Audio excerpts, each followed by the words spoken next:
Hello and welcome to this ALINT-PRO tutorial. My name is Brandon, and today I'll be showing you the compatibility commands that are available within ALINT-PRO's console and batch modes.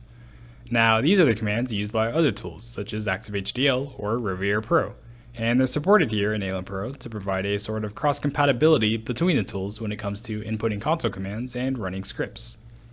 And while these commands are functional, it is recommended to stick to the native ALINT-PRO commands within a normal workflow, as these compatibility commands are really dedicated to providing that ease of running those traditional macro files created for other products. So with that consideration out of the way, let's go ahead and get started. We can see a full list of all the compatibility commands in this macro file that I've written. If you've used our tools before, you might recognize some of these commands from a simulation script perhaps.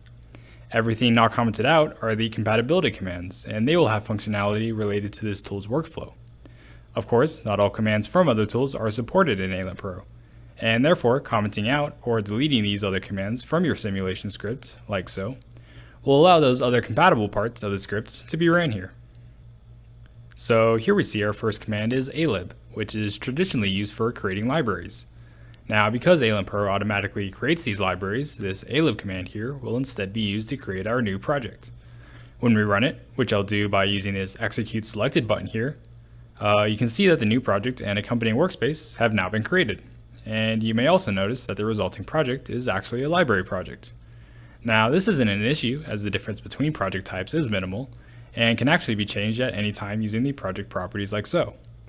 As it is, this type of project can only be parsed, but because it contains our top level unit for elaboration, we will need a regular project at some point. But instead of changing it here, we'll actually do this later with another command. Before that, however, we need to add files to our project, and this is done by using the acom and alog commands. Acom traditionally invokes the VHDL compiler for our other tools, and similarly, alog invokes the compiler for Verilog and System Verilog. Here, however, these commands are used to add their respective file types and then run the parse phase on each. So here we can see acom is used on our VHDL file list, and alog is used on these two Verilog files, and then called again for this Verilog file list. By calling alog multiple times here with this order, we can actually set dependencies, as ALINT-PRO will parse these files in the order that alog is called. Looking at this common work argument between both commands, we can see that all files are being added to the newly created example project. And then of course, we can also set certain properties within the command, such as the HDL standard when parsing, simply by manipulating these commands' other arguments. So with that, let's go ahead and run these commands now. So now that our files are added to the new project, we now just need a command to run the rest of the flow here. This will be done by the asym command, which is generally used to invoke simulation in other tools. But instead, it will be used here to run the rest of the design flow, up to constraints, all in this example project as specified by the lib argument. We can also see this dbg argument, which is normally used to enable extra debugging features within Rivera-PRO.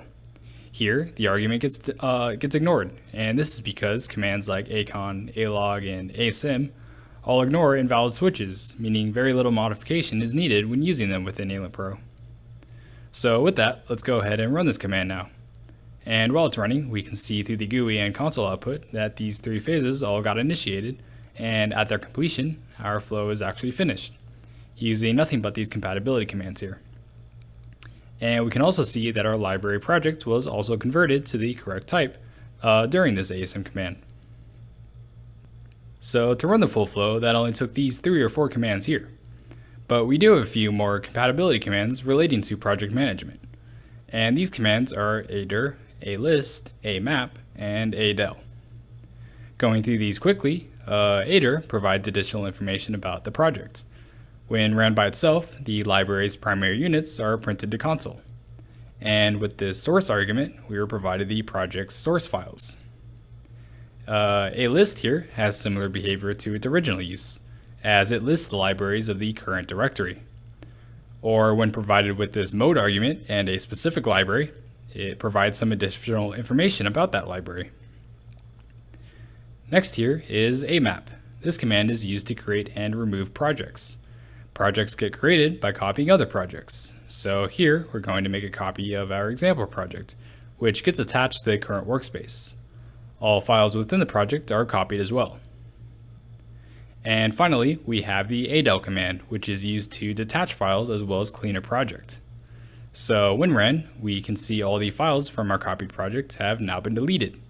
And when in use conjunction with the amap command and the delete argument, we can actually remove the project from the workspace as well. So that's the behavior of these commands. One more thing to note is that all these commands have synonymous names, as you can replace the first A in each command with a V. So alib can be called as vlib, or alist as vlist, and so on. In fact, these synonymous names can be called directly from your shell application, as they each exist as their own program within the ALINT-PRO installation directory inside the bin folder. This means that unlike the commands that you see here, they don't have to be ran from ALINT-CON or the program's own console, and instead can be directly called from our command prompt, like so. So there's our vdir command to list the project's source files.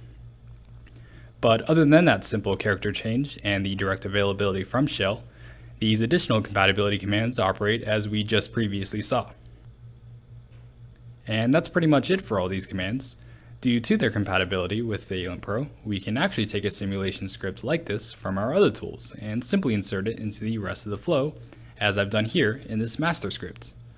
As we've just gone through these stages of project creation and project elaboration, I can actually go ahead and run the rest of the linting flow using a combination of automatically generated scripts from the ALINT-PRO GUI, as well as native commands.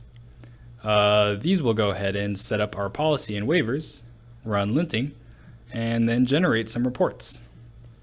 Overall, we can see that the simple inclusion of this simulation-like script with its accompanying compatibility commands can simply be ran alongside with the rest of our ALINT-PRO flow, as all it took here to generate the initial project structure was that single launch of the script.